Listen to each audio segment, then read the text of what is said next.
क्योंकि बारहा ऐसा हुआ है कि अबू उबैदा के बारे में ये कहा गया कि अबू उबैदा को हमने मार दिया, लेकिन फिर वो उसके बाद आकर बयान दे देते हैं। तो अब देखना ये है, इंतज़ार में रहिए, क्या खबर आती है बात करेंगे। तो इस वक्त की बड़ी खबर, कई बड़े मुद्दे हैं जिस पर हम चाहेंगे कि डिटेल्स के साथ बात हो। खासकर अबू उबैदा को लेकर जिस तरह से इजराइल के प्रधानमंत्री नेतन्याहू ने बयान दिया है, उसको भी हम डिटेल्स के साथ समझेंगे इस वीडियो में। साथ में अफगानिस्तान को भी लेकर हम समझेंगे इस वीडियो में। उसी के साथ अपने देश मुंबई को नरक बना दिया गया है मीडिया के द्वारा, ऐसा कहा जाता है।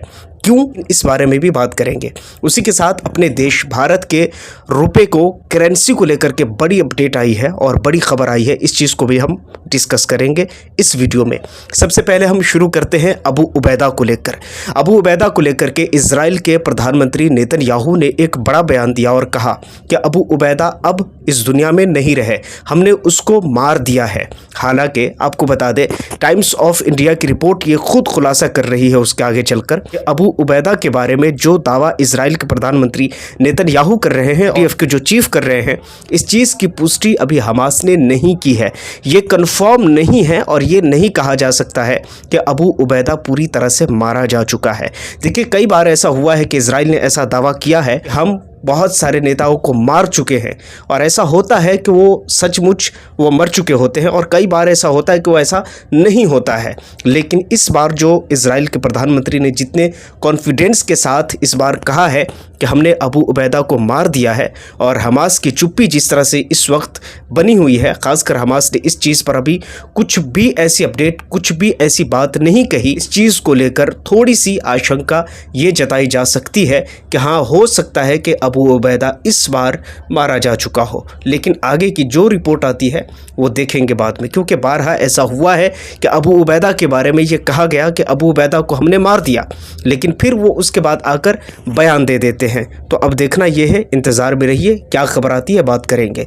उसी के साथ दूसरी बड़ी खबर पर अगर हम बात करें तो अफ़गानिस्तान में एक बड़े से ज़लज़ले ने, बड़े से भूकंप ने 600 लोगों की जान ले ली। अफ़गानिस्तान के अंदर एक जगह है जिसका नाम है हिंदू कुश के अंदर आप अगर देखेंगे तो वो इलाका आपको कई ऐसे दूसरे देशों से भी आपको मिलता हुआ दिखेगा, खासकर अफ़गानिस्तान और उज़्बेकिस्तान बताया जाता है। लेकिन इंडियन मीडिया के मुताबिक अगर आप देखेंगे इस चीज़ को, तो वो अर्थक्वेक इतना ज़्यादा था, ज़लज़ला का जो झटका था वो इतना ज़्यादा था कि दिल्ली NCR तक वो ज़लज़ले के झटके सुनाई दिए, और दिल्ली NCR में भी उसको महसूस किया गया है। दूसरी बड़ी खबर की बात करें तो वो ये है मनोज जारांगे पाटिल। ये जारांगे पाटिल महाराष्ट्र के रहने वाले हैं, और ख़ासकर ये मराठियों के हक हित की बात करते हैं। अभी फ़िलहाल इन्होंने मराठा आरक्षण की बात की है।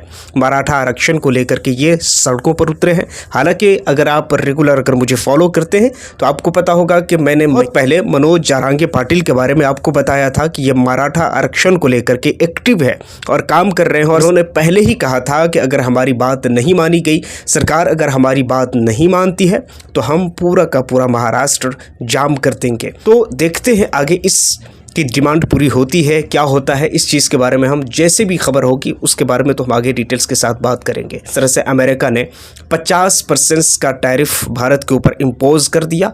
उस इम्पोज की वजह से कह लीजिए, या इससे पहले आप कह लीजिए, इंडिया की जो करेंसी है वो लगातार गिरती हुई चली जा रही है, वो लगातार नीचे जा रही है, और अभी इतनी ज़्यादा नीचे गिर गई है इंडिया की करेंसी कि 88.25 तक ये पहुंच चुका है। अब जबकि मैं वीडियो शूट कर रहा हूं तो शायद ये घट और बढ़ भी सकता है, लेकिन इस वक्त ये 88 रुपयों से भी ज़्यादा नीचे गिर चुका है। खासकर जो आशंका जताया जा रहा है वो ये है कि भारत के ऊपर 50% का टैरिफ लगाया गया, जिस वजह से करेंसी इंडिया की बहुत ज़्यादा वीक होती चली जा रही है।